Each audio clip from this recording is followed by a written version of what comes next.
Hello दोस्तों। मुझे उम्मीद है कि आप सभी अच्छे होंगे। दोस्तों, कल मैंने आपको एक रेजिस्टेंस जोन बताया था। ये एक रेजिस्टेंस लाइन आपको बताई गई थी। नीचे आपको एक जोन बताया गया था। एक ट्रायंगल वाला पैटर्न यहाँ पे बन रहा था। मार्केट में आप देखेंगे सेम ही जगह से आपको रिजेक्शन दिया है और फिर डे क्लोजिंग से नीचे गया है मार्केट। आपको इस एक स्कैल्पिंग का बहुत ही बेहतरीन मौका मिला था। क्लियर है। फिर बाइंग अपॉर्चुनिटी भी मिली जब मार्केट ने इस ट्रेंड लाइन का ब्रेकआउट दिया। पहला प्लस पॉइंट था हमारे लिए। दूसरा प्लस पॉइंट क्या था? जो प्रीवियस डे यानी कि 12th की डे क्लोजिंग थी उससे ऊपर मार्केट जा रहा था। ये प्लस पॉइंट था। बस एक कंफर्मेशन लेना था हमें। अगर आप देखेंगे, मैंने ये कहा था, एक देखो लाइव मार्केट में भी चीजें देखनी होती है। क्योंकि आप देखेंगे यहां पे हमारा डे हाई बन चुका था। डे हाई से जैसे ही ऊपर निकला तो हमें काफी अच्छा मोमेंटम कैच मिला। तो कितने लोग चाहते हैं कि मैं लॉजिक वाली वीडियो प्रोवाइड करूं? वहां पे हम ये सारी चीजें डिस्कशन करेंगे, क्योंकि इस वीडियो में सिर्फ हम डिस्कस करने वाले हैं कि मंडे को क्या हो सकता है और मंडे को हमारी क्या स्ट्रेटेजी रहेगी, कौन कौन से लेवल इंपॉर्टेंट रहेंगे। यहां पे सिर्फ ये डिस्कशन करेंगे। लॉजिक वाली कितने लोग चाहते हैं कि वीडियो बनाई जाए तो आप कमेंट कर सकते हैं। मैं आपको प्रोवाइड कराने की कोशिश करूंगा। जैसे कि मैं हर सैटरडे संडे में आपको एक लॉजिक वाली वीडियो प्रोवाइड करा देता हूं कि ट्रेड के पीछे क्या लॉजिक था, किस तरीके से स्ट्रेटजीज बनानी थी, सारी चीजें। तो यहां पे जो मुझे नजर आ रहा है, पहली चीज, या तो मंडे को मार्केट एक साइडवेज जोन में चला जाएगा, जिस जोन को मार्केट फॉलो कर रहा है, जो भी मैं आपको अभी दिखाऊंगा। चलो मैं दिखाई देता हूं। वन डे के टाइम फ्रेम पे आप देखो, नीचे से बार बार रिजेक्शन है। हर कैंडल पे देखो, हर कैंडल पे देखो, किसी भी कैंडल को देख लो, मार्केट नीचे आने की कोशिश कर रहा है, लेकिन इतना मजबूत रिजेक्शन यहां से देखने को मिल रहा है आपको। एक इतना मजबूत सपोर्ट देखने को लग रहा है, यानी कि आपके लिए एक तरीके से सप्लाई जोन का काम कर रहा है। और यहां से बायर्स हावी होते हुए दिखाई दे रहे हैं, जो मार्केट को ऊपर की तरफ धकेलने की कोशिश कर रहे हैं। और सेम ही रिजेक्शन हमें ऊपर से भी देखने को मिल रहा है। अगर आप 3 दिन पे फोकस करेंगे तो यहां पे आपको क्या सिचुएशन नजर आ रही है? या तो मार्केट इसी जोन में बन के रह जाएगा, तब भी हम प्रॉफिट बनाएंगे, या फिर बैंक निफ्टी फट जाएगा। अगर नीचे की तरफ को फटा तो हमें सेलिंग अपॉर्चुनिटी मिलेगी। अगर ऊपर की तरफ को फटा तो हमें बाइंग अपॉर्चुनिटी सीधे सीधे मार्केट में नजर आएगी। हालांकि हम वन डे के टाइम फ्रेम पे आएंगे कुछ चीजें समझने के लिए, लेकिन मैं पहले आपको 15 मिनट के टाइम फ्रेम पे ही लेके चलता हूं, क्योंकि वहां पे हमें तैयारी करनी है कि मंडे को हमारे लिए क्या क्या इंपॉर्टेंट लेवल रहने वाले। कुछ चीजें यहां पे हम मार्क कर लेते हैं। पहला मार्क कर लेते हैं हम ये जोन। देखो ये एग्जैक्ट नहीं है, लेकिन लगभग लगभग मैंने कर दिया। ये क्या है? ये हाई है, आज का डे हाई आपको यहां पे दिखाई दे रहा है। पहली चीज जो ड्रॉ करने लायक है।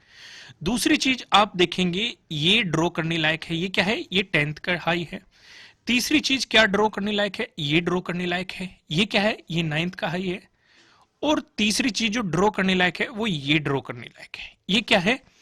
ये है हमारा 6th का डे हाई। अब चीजें समझो कितना मजा आने वाला है। यहां पे सिचुएशन देखो, ऊपर की तरफ हमें 3 रेजिस्टेंस दिखाई दे रहे हैं और तीनों एक जगह ही है।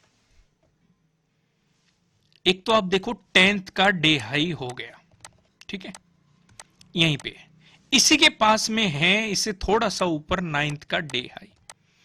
इसी के जस्ट पास में है 6th का डे हाई। ये तीनों एक ही जोन में, कुछ भी पॉइंटों का डिफरेंस नहीं है। अगर आप यहां पे ध्यान से देखोगे, आप खुद से भी आपको ड्रॉ करने हैं, तो ज्यादा पॉइंटों का डिफरेंस नहीं है। तो यहां से हमें एक बात तो पता चलती है कि अगर मार्केट फ्लैट ओपन खुल के, हमें बस ब्रेकआउट का इंतजार करना है।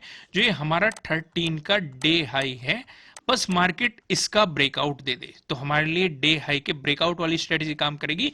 और हमारे लिए जो अगला रेजिस्टेंस बनता है, सीधा इसी जोन में हमें रेजिस्टेंस बनता है। क्लियर है? अगर आप यहां पे बॉक्स भी बनाएंगे तब चीजें आपकी अच्छे तरीके से क्लियर हो जाएगी। अब आपको डे हाई, डे लो, डे क्लोजिंग अच्छे तरीके से समझ में आने लगे होंगे। सिचुएशन क्लियर है कि नहीं है? अगर इससे पहले मार्केट रुका तो कहां रुक सकता है, उस चीज को भी समझ लो। अगर रुका, हालांकि प्रोबेबिलिटी है कि मार्केट इस जोन में जाएगा, हमें प्रॉफिट देके जाएगा अगर पॉजिटिव मोमेंटम आया। अगर रुका तो वो कहीं ना कहीं इस जोन के पास एक हल्की सी रुकावट ले सकता है। रीजन भी मैं आपको एक्सप्लेन कर देता हूं। इसी जोन के आसपास आप देखेंगे 9th की डे क्लोजिंग है, लेकिन यहीं पे आपको 5th की भी डे क्लोजिंग दिखाई दे रही है। लेकिन हायर प्रोबेबिलिटी है कि आपको देखने को मिले 10th के डे हाई तक मार्केट जाए, 9th के डे हाई वाला जो ये जोन क्रिएट हो रहा है इसमें आपको मार्केट जाता हुआ दिखाई दे। तो मैं इसे रुकावट को हटा देता हूं फिलहाल के लिए, क्योंकि हमारा मेन फोकस इसी पे होने वाला है। अब सबसे जरूरी बात, एक भी इंसान कमेंट नहीं करेगा कि सर आज मैंने कैरी फॉरवर्ड किया हुआ है सी, आज मैंने कैरी फॉरवर्ड किया हुआ है पी, कल क्या होगा।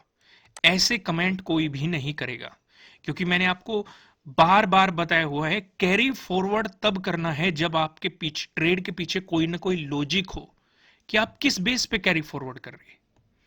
अगर वो चीज आपकी क्लियर हो तभी आप कैरी फॉरवर्ड कर सकते हैं। क्योंकि आप देखेंगे पहले मार्केट एक डाउन ट्रेंड में चल रहा था, फिर मार्केट एक रेंज में चल रहा है। अगर आप ध्यान से आओ, आप इसे ऑब्जर्व करेंगे, वही सपोर्ट हमें 6th को देखने को मिला, उसी जोन में support 10th 11th 12th, market उसी जोन में फंसा हुआ है। तो अभी इस जोन से बाहर नहीं निकला है, तो हमें डायरेक्शन क्लियर नहीं है मार्केट की। अगर हम कुछ इन दिनों का ऑब्जर्वेशन करें कि मार्केट ऊपर जाने की कोशिश करे या नीचे जाने की कोशिश करे, क्योंकि बार बार इस जोन से हमें रिजेक्शन दिखाई दे रहा है, इसलिए मैंने पहले आपको 1 डे के टाइम फ्रेम पे दिखा दिया। क्योंकि जब मार्केट इस रेंज से बाहर निकलेगा तो मैंने आपको बताया वो फटने की कोशिश करेगा। क्योंकि काफी दिन से, जब मतलब आप खुद से ही सोचो, जब आपने स्प्रिंग देखा होगा, पेंसिल में भी स्प्रिंग आते थे, या आपने वैसे भी देखे होंगे, अगर आप बहुत जगह मिल जाएंगे आपको, जब आप उसे प्रेस करके रखते हो और एकदम से छोड़ते हो तो वो तेजी के साथ बाउंस करता है। तो वही सिचुएशन मार्केट के साथ भी है। आप जितना उसे दबा के रखोगे उतनी ही तेजी के साथ वो फटने की कोशिश करेगा। या तो पहली पॉसिबिलिटी है मार्केट इसी जोन में साइडवेज चला जाएगा, या फिर ऊपर की तरफ गया तो हमें बाइंग अपॉर्चुनिटी देके जाएगा, नीचे की तरफ गया तो हमें सेलिंग अपॉर्चुनिटी देके जाएगा। बेफिक्र रहिए, हम सारी चीजें डिटेल में क्लियर करेंगे। गैप अप ओपनिंग होगी तब हमारी क्या डिस्कशन रहेगा क्या स्ट्रेटजी रहेगी, और अगर गैप डाउन ओपनिंग होगी तब हमारी क्या स्ट्रेटजी रहेगी, फ्लैट ओपनिंग होगी तब हमारी क्या स्ट्रेटजी रहेगी, सारी चीजों का हम डिस्कशन करने वाले हैं। बेफिक्र रहिए, क्लियर है। तो यहां पे हमने क्या समझा, एक हमने सिंपल सा डिस्कशन किया कि अगर फ्लैट ओपनिंग हुई, ठीक है, तो बस हमें इंतजार करना है जो 13 का डे हाई है इसका ब्रेकआउट मिल जाए हमें। और एक और चीज मैं आपको बताऊंगा, एक स्ट्रेटेजी भी मैं आपके साथ शेयर करूंगा जो कि हमारे कोर्स में भी है, कि अगर कैंडल सीधी ही ग्रीन आ जाए और वो डे हाई का ब्रेकआउट देके ऊपर क्लोज हो जाए, तो उससे ऊपर जो कैंडल चलेगी सीधे एकदम से आप एंट्री बना सकते हैं। इसी कैंडल के लो के नीचे आप एसएल लगा के, और सीधा सीधा हायर प्रोबेबिलिटी रहेगी कि मार्केट इस जोन में जाता हुआ नजर आए। ये होगी पहली पॉसिबिलिटी। अब यहां पे सवाल ये उठता है, चलो हमने ये तो डिस्कशन कर लिया, अगर फ्लैट ओपन होके पॉजिटिव हो गया, अगर फ्लैट ओपन होके नेगेटिव हो गया तब हम क्या करेंगे। तब हम इंतजार करेंगे कि जब तक मार्केट लो का ब्रेकडाउन नहीं दे देता। किसके लो का ब्रेकडाउन, 9th का, जो 9th का डे लो है इसका ब्रेकडाउन नहीं दे देता, तब तक हम इंतजार करेंगे। ठीक है, जैसे ही आपको इसका ब्रेकडाउन मिलेगा, देखो एक आप हल्की सी स्कैल्पिंग कर सकते हो। कहां तक, अगर आप देखेंगे डे क्लोजिंग यहां पे हुई है, अगर डे क्लोजिंग से नीचे चलना शुरू होता है मार्केट, ध्यान रखना, इस जोन तक आप एक हल्की सी स्कैल्पिंग कर सकते हैं। अगर डे क्लोज से, जो ये 12-13 का डे क्लोज है, इससे नीचे मार्केट चलता है और रेड कैंडल आपको दिखाई देती है, तो आप यहां तक के जो 9th का जोन है यहां तक की एक हल्की सी स्कैल्पिंग कर सकते हैं, या इससे थोड़ी बहुत पहले की भी आप, मतलब स्कैल्पिंग के आपको रूल पता होंगे। अगर नहीं पता है, चलो कभी हम वीडियो बना देंगे, इसे डिटेल में डिस्कस कर देंगे। तो इस जोन तक आप एक स्कैल्पिंग कर सकते हैं, लेकिन अगर इसके नीचे ब्रेकडाउन करके मार्केट जाता है तो आपको सेलिंग अपॉर्चुनिटी मिलेगी। यही आपका नो ट्रेडिंग जोन भी होने वाला है। नो ट्रेडिंग जोन आपका क्या रहेगा, देखो इस बीच आप स्कैल्पिंग कर सकते हो, ठीक है, ये चीज मैंने आपको पहले ही क्लियर कर दी। अगर बाइंग मोमेंटम आया, क्लोजिंग से ऊपर मार्केट जाता है तो इसके डे हाई तक स्कैल्पिंग कर सकते हो, इसका ब्रेकआउट मिला तो हमें ये मोमेंटम मार्केट में देखने को मिलेगा। एक बात और ध्यान रखना, अगर आप स्कैल्पिंग करते हो, स्कैल्पिंग में हम ज्यादा क्वांटिटी लेते हैं, ठीक है, इस चीज का आपको ध्यान रख के चलना। तो ज्यादा क्वांटिटी लेके मत बैठे रहना। स्कैल्पिंग का मतलब होता है कि आप कुछ ही पॉइंट ले रहे हो और तुरंत प्रॉफिट बुक कर रहे हो, ठीक है, स्कैल्पिंग का मतलब ये नहीं होता कि आप एक बड़ी क्वांटिटी होल्ड करके बैठ जाओ और फिर अगर मार्केट आपके अपोजिट चला जाए तो आपके लॉसेस हो जाए। क्लियर है, स्कैल्पिंग के आपको रूल क्लियर होने चाहिए। तो यहाँ पे ये सिचुएशन हमें समझ में आई। अब हम डिस्कशन करते हैं, चलो हमें फ्लैट ओपन हो गया और पॉजिटिव मोमेंटम आया, तब क्या करना है वो चीज समझ में आ गई। फ्लैट ओपन हो गया, नेगेटिव मोमेंटम हो, उस वो सिचुएशन भी हमें समझ में आ गई। लेकिन अगर मार्केट ने गैप अप ओपनिंग दे दी, ये काफी इंटरेस्टिंग होने वाला है। क्लियर है, गैप अप ओपनिंग अगर मार्केट ने दे दी तो अगर आप ध्यान से देखेंगे, जो 10th का डे हाई है, 9th का डे हाई है और 6th का जो आपको डे हाई यहां पे देखने को मिल रहा है, ये हमारे लिए काफी इंटरेस्टिंग रोल प्ले करने वाला है। अगर गैप अप ओपनिंग आपको इसी जोन में मिली तो हम ना तो रेड कैंडल का इंतजार करेंगे ना ही ग्रीन कैंडल का इंतजार करेंगे, बस हम इंतजार करेंगे कि इस लेवल पे मार्केट क्या प्राइस एक्शन क्रिएट कर रहा है।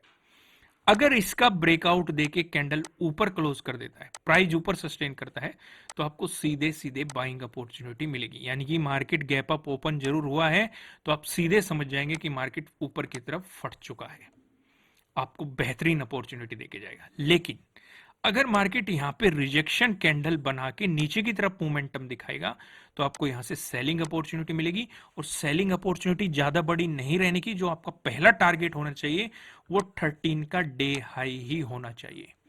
ये सिचुएशन समझ गई। अब यहां पे एक सवाल और उठता है कि सर ये तो पॉइंट का डिफरेंस काफी ज्यादा है, अगर आप देखेंगे लगभग 200 पॉइंट के अराउंड है ये पॉइंट का डिफरेंस। अगर मार्केट कुल लगभग 100 ही पॉइंट ऊपर ओपन हुआ, यानी कि ना तो मार्केट यहां पे ओपन हो रहा है ना ही यहां पे ओपन हो रहा है, इस बीच कहीं ओपन हो गया, गैप अप ओपनिंग हो गई, तो उस सिचुएशन पे क्या करेंगे? उस सिचुएशन पे हम कुछ भी नहीं करेंगे, क्योंकि हमें पता है मार्केट ये ट्रैप करने की कोशिश करेगा, क्योंकि ऊपर ये रेजिस्टेंस जोन है, नीचे ये सपोर्ट जोन है। नीचे की तरफ आपको दो सपोर्ट जोन मिलेंगे। पहला तो इसका डे हाई होगा जो नजदीकी है, दूसरा इसकी जो डे क्लोजिंग है ये आपके लिए सपोर्ट की तरह एक्ट करेगा। तो यहां पे सिचुएशन क्या रहेगी? हम सिर्फ मार्केट को देखेंगे, हम यहां पे मार्केट हमें फंसाने की कोशिश करेगा। अगर इस बीच मार्केट की ओपनिंग हुई तो कोई भी छेड़खानी नहीं करनी है, बस देखो अगर यहीं पे प्राइस सरवाइव करके इसका ब्रेकआउट देके ऊपर चला गया तो यहां से हमें बाइंग अपॉर्चुनिटी मिलेगी। यानी कि इन रेजिस्टेंस जोन का ब्रेकआउट होना चाहिए, तीनों दिनों के डे हाई का ब्रेकआउट होना चाहिए, 6th का भी डे हाई का ब्रेकआउट होना चाहिए, 9th का भी डे हाई का ब्रेकआउट होना चाहिए, 10th का भी डे हाई का भी ब्रेकआउट होना चाहिए, तभी हम बाइंग अपॉर्चुनिटीज के बारे में सोचेंगे। या फिर क्या हो, मार्केट यहां पे ओपन हुआ, वापिस आए और इसके डे हाई पे, जो नहीं कि आज 13 का जो डे हाई है, इस पे सपोर्ट लेके अगर रिवर्स दिखाता है तो आपको यहीं से ही अपॉर्चुनिटी मिल जाएगी और इस टारगेट को आप लेके चल सकते हैं। सिचुएशन क्लियर होगी। लेकिन सेलिंग अपॉर्चुनिटी कहां पे लेंगे? सेलिंग अपॉर्चुनिटी अगर मार्केट यहां पे ओपन होता है या तो नेगेटिव कैंडल दिखाता है तो आपको इसके डे हाई के ब्रेकडाउन का इंतजार करना है। ये तो आप एक छोटी मोटी स्कैल्पिंग कर सकते हैं डे क्लोजिंग तक, जैसे मार्केट डे हाई का ब्रेकडाउन देके नीचे चलता है, छोटी मोटी आप स्कैल्पिंग कर सकते हैं डे क्लोजिंग तक। लेकिन जैसे अगर डे क्लोजिंग का ब्रेकडाउन दे दिया तो आपको इजीली 9th का डे लो मिल जाएगा, इजीली मिल जाएगा। अब मैं यहां पे 9th का डे लो क्यों मेंशन कर रहा हूं? अगर आप ध्यान से थोड़ा सा आएंगे, 10th को देखो मार्केट ने इसकी कितनी बेहतरीन रेस्पेक्ट की है, 11th को देखो, 12th को देखो मार्केट ने कितनी बेहतरीन रेस्पेक्ट की है, आज भी 13 को देखो मार्केट ने कितनी बेहतरीन इसकी रेस्पेक्ट की है। क्लियर है? अगर इसका भी ब्रेकडाउन मिला तो आपको नीचे की तरफ 41,900 के भी मोमेंटम देखने को मिल सकते हैं। तो अभी हमने क्या क्या डिस्कशन कर लिया? पहला हमने डिस्कशन कर लिया अगर फ्लैट ओपन होके पॉजिटिव मोमेंटम आया तब क्या करना है, वो डिस्कशन हो गया। अगर फ्लैट ओपन होके नेगेटिव मोमेंटम आया तब क्या करना है, वो डिस्कशन हो गया। अगर गैप अप ओपनिंग हो गई तब क्या करना है, वो डिस्कशन हमारा हो चुका है। क्लियर है? यहां पे हमने सिचुएशन डिस्कस। चलो मैं एक और सिचुएशन डिस्कस कर देता हूं। मान लो गैप अप मोमेंटम भी हो और मार्केट ने इसका ब्रेकआउट भी दे दिया इस लेवल का, तो क्या हमें बाइंग साइड जाना चाहिए? देखो चलती ट्रेन में वैसे तो चढ़ना नहीं चाहिए, ये मैंने आपको कई बार समझाया है, क्योंकि दुर्घटना हो सकती है। बेहतर क्या होता है, समझदारी उसमें होती है अगर मार्केट वापस आके इसे रिटेस्ट करे और यहां पे सपोर्ट लेके मोमेंटम दिखा दे, वो हमारे लिए एक बहुत ही बेहतर प्लस पॉइंट रहेगा बाइंग साइड। अगर ऐसा होता है तो हम यहां पे अच्छा खासा प्रॉफिट बना सकते हैं। सिचुएशन क्लियर हुई। अब सिर्फ हमारी एक बात रह गई, अगर गैप डाउन ओपनिंग आपको देखने को मिल गई, उस सिचुएशन पे क्या करना है। उस सिचुएशन पे हम क्या करेंगे, ऊपर की तरफ तो देखो रेजिस्टेंस है, 13 का डे हाई आपके लिए रेजिस्टेंस है, और ये डे क्लोजिंग आपके लिए अगर गैप डाउन ओपनिंग हो रही है तो ये रेजिस्टेंस की तरह एक्ट करेगा आपके लिए, जो 13 की डे क्लोजिंग है। क्लियर है। हमारे लिए जो इंपॉर्टेंट लेवल हो जाएगा कि गैप डाउन ओपनिंग किस जोन में हो रही है। अगर जो मैंने ये 9th का डे लो जो ड्रॉ कर रखा है, अगर इसके पास हो रही है और कैंडल बनती है ग्रीन, तो आप एक छोटी मोटी स्कैल्पिंग कर सकते हैं। कहां तक, डे क्लोजिंग तक, सिर्फ इतना ही कर सकते हैं। बाइंग सिर्फ एक ही शर्त पे करनी है कि जब मार्केट 13 की डे क्लोजिंग का भी ब्रेकआउट दे दे तब भी बाइंग नहीं करनी है, जब 13 के डे हाई का ब्रेकआउट दे दे तभी हमें बाइंग अपॉर्चुनिटी मिलेगी, तब इस जोन की हम उम्मीद कर सकते हैं। जो ये 10th का डे हाई है, 9th का डे हाई है और 6th का डे हाई है। क्लियर है। लेकिन अगर मार्केट यहां पे ओपन होके आपको नेगेटिव कैंडल दिखाता है तो सीधे सीधे आप सेलिंग अपॉर्चुनिटीज के बारे में सोच सकते हैं कैंडल क्लोज होने के बाद, और नीचे की तरफ आपको मोमेंटम मिलेंगे। एक तो 42,000 इंपोर्टेंट लेवल हो जाएगा, अगर इसका ब्रेकडाउन मिला तो 41,900 आपके लिए इंपोर्टेंट सपोर्ट जोन हो जाएगा। अब यहां पे भी एक सवाल उठता है, अब मान लो मार्केट यहां पे ओपन नहीं हुआ तो यहां पे ओपन हो गया, तब क्या करना है।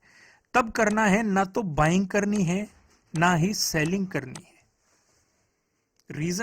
रीजन ये है, अगर आप बाइंग करके जाओगे ऊपर की तरफ, एक तो डे क्लोजिंग का रेजिस्टेंस है, इसका ब्रेकआउट दे दिया, नजदीकी डे हाई का रेजिस्टेंस है, या तो मार्केट यहीं पे साइडवेज होता रहेगा, आपका प्रीमियम खाता रहेगा, या फिर यहां से रेजिस्टेंस की तरह रिवर्स होके आपका लॉस करा देगा। तो समझदारी है, शांति से बैठे रहो, जब तक इसका हाई का ब्रेकआउट नहीं मिल जाता तब तक बाइंग नहीं करेंगे, और जब तक इसका ब्रेकडाउन नहीं मिल जाता, यानी कि 9th के डे लो का ब्रेकडाउन नहीं मिल जाता, तब तक सेलिंग नहीं करेंगे। ब्रेकडाउन मिल गया तब सेलिंग पोजीशन बनाएंगे। सिचुएशन समझ में आए। देखो हर सिनेरियो को डिस्कस किया है, किस सिनेरियो पे क्या करना है, अब इससे ज्यादा क्या कर सकते हैं। अब आपको इतनी डिटेल में चीजें समझाई जा रही है, आप लाइक बटन तो प्रेस कर सकते हैं। अभी और भी चीजें हम डिस्कस करेंगे, बेफिक्र रहिए। फिलहाल आप लाइक कर दीजिए वीडियो को, कमेंट करके जरूर बताइएगा कि इंटरेस्टिंग लग रहा है कि नहीं, मजा आ रहा है कि नहीं। नहीं हो तो सब्सक्राइब कर लेना और बेल आइकन जरूर प्रेस कीजिएगा, जिससे आपको आने वाली वीडियोस के नोटिफिकेशन मिल सकेंगे। आइए अब हम थोड़ा सा आगे बढ़ते हैं और मैं आपको वन डे के टाइम फ्रेम पे चीजें दिखाने की कोशिश करता हूं, यहाँ पे चीजों को समझने की कोशिश करते हैं। लेकिन आगे बढ़ने से पहले मैं आपको थोड़ा सा अवेयर कर देता हूं, जब भी आप कमेंट करते हैं, आपके कमेंट के नीचे जो स्पैम करते हैं, जो स्पैमर होते हैं, वो हमारे चैनल का लोगो आपको करके व्हाट्सएप नंबर प्रोवाइड कर रहे हैं या किसी टेलीग्राम चैनल पे भेज रहे हैं, तो आपको नहीं जाना है, स्कैम से दूर रहना। ना तो हमारा कोई टेलीग्राम चैनल है, नहीं हम कोई टिप्स प्रोवाइड कराते हैं, नहीं हम कोई कॉल प्रोवाइड कराते हैं, नहीं आपसे किसी भी तरह का कहीं और पैसा मांगा जाता है। तो इन चीजों से दूर रहना है, सुरक्षित रहना है, ठीक है। इन चीजों से सावधान रहिए। फिलहाल हम वन डे के टाइम फ्रेम पे चीजों को समझने की कोशिश करते हैं। वीडियो की शुरुआत में ही एक चीज तो मैं आपको दिखा ही चुका हूं कि इस जोन में कुछ तो खास बात है। ये हमारे लिए इतना मजबूत सप्लाई जोन बन चुका है, मार्केट बार बार नीचे आ रहा है। इसे आप 42,000 को एक इंटरेस्टिंग लेवल मानेंगे, इससे मार्केट बार बार नीचे आ रहा है अगर आप ध्यान से देखेंगे। लेकिन यहां पे इतना मजबूत रिजेक्शन हमें मिल रहा है, इतना मजबूत हमें सपोर्ट यहां पे मिल रहा है, मार्केट बार बार बाउंस कर रहा है। तो इस जोन में बायर्स बैठे हुए हैं। अगर यहां से सेलर्स हावी होते हुए आपको दिखाई दे, मैं ऐसा क्यों कह रहा हूं कि बैंक निफ्टी फट सकता है, क्योंकि जो ये बाइंग कर रहे हैं, बार बार मार्केट को ऊपर लेके जा रहे हैं, इनके एसएल कहीं यहीं पे ही होंगे, उसके नीचे ही एसएल लगा के रखेंगे, यानी कि बाइंग कर रहे हैं। तो जैसे ही अगर सेलर्स इसे दबा के नीचे ले आए तो ये एसएल तुरंत हिट हो जाएंगे और ये सेलिंग में कन्वर्ट हो जाएंगे, तो मार्केट एकदम से गिर जाएगा। और ये जो ट्रेन होगी, इस ट्रेन में आप चढ़ सकते हो।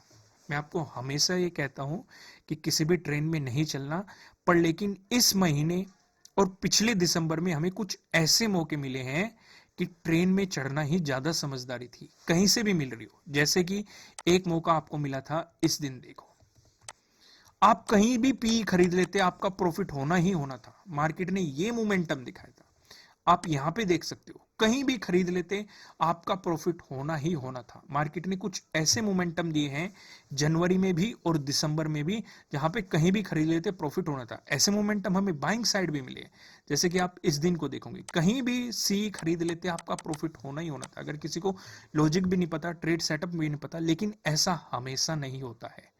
ऐसे मौके कभी कभी आते हैं, और जो कि मैं आपके साथ डिस्कस कर ही देता हूं कि सिचुएशन क्या रहेगी। तो यहाँ पे हमारी सिचुएशन क्लियर हो गई, कोई भी कंफ्यूजन नहीं है। अब थोड़ा सा आगे बढ़ते हैं और यहाँ पे डिस्कशन करते हैं। नो ट्रेडिंग जोन में आपको समझा ही चुका हूँ, एक तो इसका डे हाई रहने वाला है 42,452 का, और एक नाइन्थ का डे लो रहने वाला है 42,189 का। ठीक है, इसके बीच अगर मार्केट रहेगा हम छोटी मोटी स्कैल्पिंग ट्राई कर सकते हैं। कैसे करनी है वो मैं वीडियो के शुरुआत में समझा चुका हूं। गैप अप का डिस्कशन कर चुके हैं, गैप डाउन का डिस्कशन कर चुके हैं, फ्लैट ओपन होकर पॉजिटिव हुआ तब क्या करना है वो डिस्कशन हो चुका है, फ्लैट ओपन होकर नेगेटिव हुआ वो डिस्कशन हो चुका है। इसलिए आगे बढ़ते हैं और यहां पे डिस्कशन करते हैं हम पेवेट पॉइंट का। पेवेट पॉइंट के अकॉर्डिंग सपोर्ट रेजिस्टेंस का जानना काफी जरूरी है। अगर आप ध्यान देखेंगे बैंक निफ्टी में, अगर आपको एक पॉजिटिव मोमेंटम देखने को मिला, उस सिचुएशन पे जो पहला रेजिस्टेंस नजर आ रहा है ये 42,658 पे नजर आ रहा है। अगर आपको इसका ब्रेकआउट मिलता है, जो आपको दूसरा रेजिस्टेंस दिखाई दे रहा है ये 42,823 पे नजर आ रहा है। अगर आपको इसका भी ब्रेकआउट मिलता है, जो आपको तीसरा रेजिस्टेंस दिखाई दे रहा है ये 43,012 पे आपको तीसरा रेजिस्टेंस यहाँ पे दिखाई दे रहा है। वहीं बात करें बैंक निफ्टी में, अगर आपको देखने को मिला एक नेगेटिव मोमेंटम, उस सिचुएशन पे जो पहला सपोर्ट नजर आ रहा है ये 42,056 पे नजर आ रहा है। अगर आपको इसका ब्रेकडाउन मिलता है, जो आपको दूसरा सपोर्ट दिखाई दे रहा है, दूसरा सपोर्ट बताने से पहले मैं आपको बता दूं, आपके लिए किसी भी तरह का ना तो कोई बाय रिकमेंडेशन है, ना ही कोई सेलिंग रिकमेंडेशन है। ये जस्ट एजुकेशनल पर्पज से बनाई गई एनालिसिस वीडियो है। इन्वेस्ट करने से पहले आपको अपनी रिसर्च करनी है, अपने इन्वेस्टर की सलाह लेनी है, क्योंकि प्रॉफिट भी आपका होने वाला है, लॉस की जिम्मेदारी भी आपको अपने आप लेनी है। तो यहाँ पे हमें सेकंड सपोर्ट नजर आ रहा है 41,826 पे नजर आ रहा है।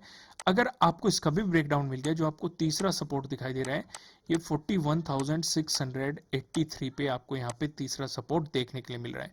दोस्तों इस वीडियो को लाइक कीजिएगा, कमेंट करके मुझे जरूर बताइएगा कि आपको एनालिसिस कैसे लग रहे हैं, और अगर आप नए हैं तो सब्सक्राइब कीजिएगा और बेल आइकन जरूर प्रेस कीजिएगा। और अगर आप अपनी नॉलेज को फ्री में इंक्रीज करना चाहते हैं तो आप वेबसाइट पे जा सकते हैं। वेबसाइट का लिंक नीचे डिस्क्रिप्शन में है। नीचे डिस्क्रिप्शन में आपको जेरोदा और अपस्टॉक का भी लिंक मिल जाएगा, आप उसमें जाके अपना डीमेट अकाउंट ओपन कर सकते हैं और उनमें ट्रेडिंग कर सकते हैं। हम आपको इसी तरह का कंटेंट प्रोवाइड कराते रहेंगे। ठीक है दोस्तों, फिलहाल इस वीडियो में इतना ही, फिर मिलेंगे किसी नेक्स्ट वीडियो में किसी अच्छे कंटेंट के साथ। Thank you.